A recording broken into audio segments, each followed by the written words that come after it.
حضرت محمد صلی اللہ علیہ وآلہ وسلم نے بہت زیادہ سادہ زندگی بسر کی۔ جس قسم کا بھی کھانا سامنے آ جاتا آپ صلی اللہ علیہ وآلہ وسلم کھا لیا کرتے تھے۔ آپ صلی اللہ علیہ وآلہ وسلم نے کبھی کسی کھانے کو خاص ترجیح نہیں دی، لیکن کچھ پھل اور سبزیاں ایسی ہیں جنہیں حضور صلی اللہ علیہ وآلہ وسلم کھاتے وقت بہت خوش ہوا کرتے تھے اور ان کے فوائد سے لوگوں کو بھی آگاہ کرتے تھے۔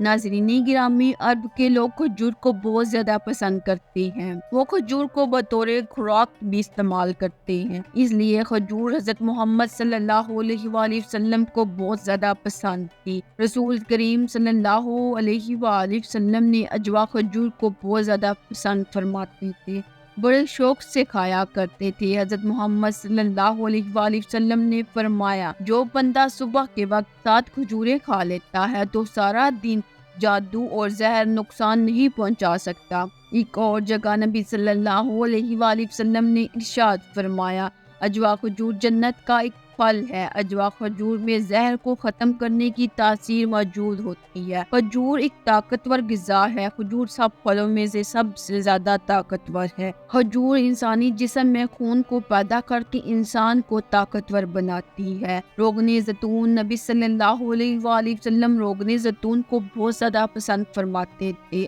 آپ صلی اللہ علیہ وآلہ وسلم روغن زیتون کو روٹی کے ساتھ استعمال کیا کرتے تھے۔ قرآن پاک میں زیتون کا ذکر آیا ہے۔ نبی صلی اللہ علیہ وآلہ وسلم نے فرمایا کہ زیتون کے تیل کو کھانا اور مالش میں استعمال میں لایا کرو۔ زیتون کے تیل بہت ہی زیادہ مبارک درخت سے پیدا کیا گیا ہے۔ تیلوں میں سے زیتون کا تیل دنیا کا وہ واحد تیل ہے جس کو چربی میں تبدیل نہیں کیا جا سکتا۔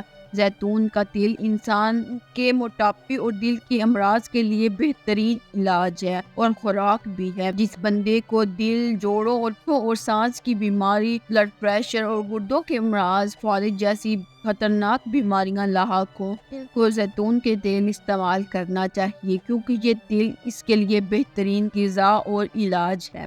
دودھ، رسول صلی اللہ علیہ وآلہ وسلم دودھ کو بہت زیادہ پسند فرماتے تھے۔ آپ صلی اللہ علیہ وآلہ وسلم گائے اور بکری کا دودھ بڑے شوق سے پیا کرتے تھے۔ حضور صلی اللہ علیہ وآلہ وسلم نے دودھ کو غذا کے طور پر بھی استعمال کیا اور مشروب کے طور پر بھی۔ حضرت صہیب رضی اللہ تعالیٰ فرماتی ہیں، حضرت محمد صلی اللہ علیہ وآلہ وسلم نے فرمایا کہ تم گائے کا دودھ ہر روز پیا کرو، کیونکہ اس میں بہت زیادہ ہی شفا ہے۔ اس کا گھی ایک بہترین دوا ہے، کیونکہ دودھ میں جسم کی ضروریات کو پورا کرنے کے لیے ایک مکمل غذا پائی جاتی ہے۔ اس لیے کہا جاتا ہے دودھ انسان کے جسم کی ایک مکمل غذا ہے۔ جس علاقوں اور قبیلوں کے لوگ دودھ کا زیادہ استعمال کرتے ہیں، ان کی عمریں بھی بہت زیادہ ہوتی ہیں۔ حضور صلی اللہ علیہ وآلہ وسلم نے شہد کو بہت زیادہ پسند کرتے تھے۔ حضرت عائشہ سے روایت ہے، نبی صلی اللہ علیہ وآلہ وسلم شہد کو بہت زیادہ پسند کرتے تھے۔ شہد کی شفا کا ذکر اللہ تعالیٰ نے قرآن پاک میں فرمایا ہے۔ شہد کو موت کے علاوہ ہر مرض کا علاج قرار دیا۔ جو بندہ شہد کا استعمال کرتا ہے وہ بے شمار بیماریوں سے محفوظ رہتا ہے۔ بے شمار تحقیقات کرنے کے بعد بھی شہد کا متبادل کوئی چیز تلاش نہیں ہو پائی۔ شہد میں یہ خوبی پائی جاتی ہے، یہ بہت جلد اثر کرتی ہے۔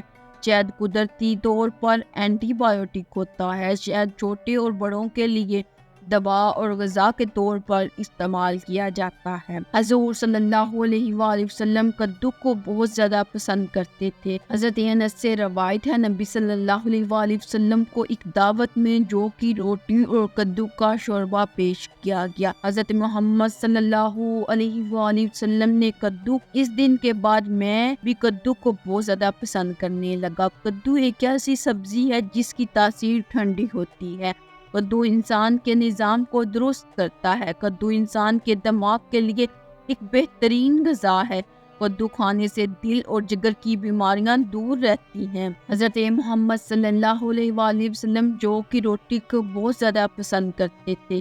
حضرت محمد صلی اللہ علیہ وآلہ وسلم نے کبھی بھی میدے کی روٹی نہیں کھائی، ہمیشہ جو کی روٹی کھائی۔ حضرت ابو داؤد سے روایت ہے، نبی صلی اللہ علیہ وآلہ وسلم جو کی روٹی لی اور اس پر ایک کھجور کو رکھ لیا۔ حضرت محمد صلی اللہ علیہ وآلہ وسلم نے فرمایا کہ یہ کھجور ایک سالن ہے۔ حضرت محمد صلی اللہ علیہ وآلہ وسلم نے فرمایا یہ کھجور سالن ہے، اللہ تعالیٰ نے جو اس میں بے شمار صلاحیتیں چھپائی ہوئی ہے، یہی وجہ ہے کہ پرانے وقتوں سے لے کر آج تک جو کو بطور علاج استعمال کیا جاتا ہے، جو میں جسمانی قوت کو بخشنے والے اجزاء پائے جاتے ہیں، جو بلڈ پریشر کو کنٹرول کرنے، جوڑوں کے درد کو کم کرنے، پیاس کو کم کرنے اور زہریلے مادوں کو کم کرنے اور جسم میں بے شمار بیماریوں سے نجات دلانے کے لیے بہت ہی مفید غذا ہے۔ سرکہ، حضرت محمد صلی اللہ علیہ وآلہ وسلم سرکے کو بہت زیادہ پسند فرماتے۔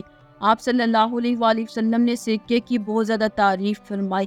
حضرت محمد صلی اللہ علیہ وآلہ وسلم نے فرمایا سرکہ ایک بہترین سالن ہے۔ حضرت ام ہانی فرماتی ہیں نبی صلی اللہ علیہ وآلہ وسلم ایک دن میرے گھر آئے اور فرمانے لگے مجھے بہت ہی بھوک لگی ہے، کیا گھر میں کھانے کے لیے کچھ ہے؟ وہ کہتی ہیں میں نے کہا اے اللہ کے نبی گھر میں ایک سوکھی روٹی اور سرکہ ہے، اس کے علاوہ اور کچھ نہیں کھانے پینے کو۔ یہ سن کر نبی صلی اللہ علیہ وآلہ وسلم نے فرمایا کہ وہی لے آؤ، سرکہ بھی ایک بہترین سالن ہے، جس گھر میں سرکہ ہے وہ گھر سالن سے خالی تو نہیں۔ سرکے کی وجہ سے انسان کم کھاتا ہے، جس کی وجہ سے انسان کا معدہ اور جگر درست کام کرتا ہے۔ گوشت رسول صلی اللہ علیہ وسلم کی پسندیدہ غذاؤں میں سے ایک بہترین غذا ہے۔ نبی صلی اللہ علیہ وآلہ وسلم نے فرمایا گوشت دنیا اور جنت والوں کے لیے ایک بہترین غذا ہے، گوشت سب کھانوں کا سردار ہے۔ حضرت محمد صلی اللہ علیہ وآلہ وسلم نے شوربہ اور بھنا ہوا گوشت بڑے شوق سے کھایا کرتے تھے۔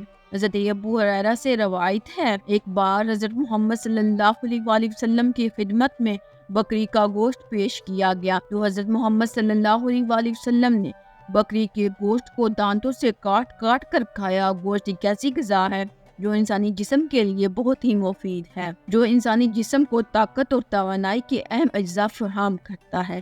انجیر کو بھی حضرت محمد صلی اللہ علیہ وآلہ وسلم بہت پسند کیا کرتے تھے۔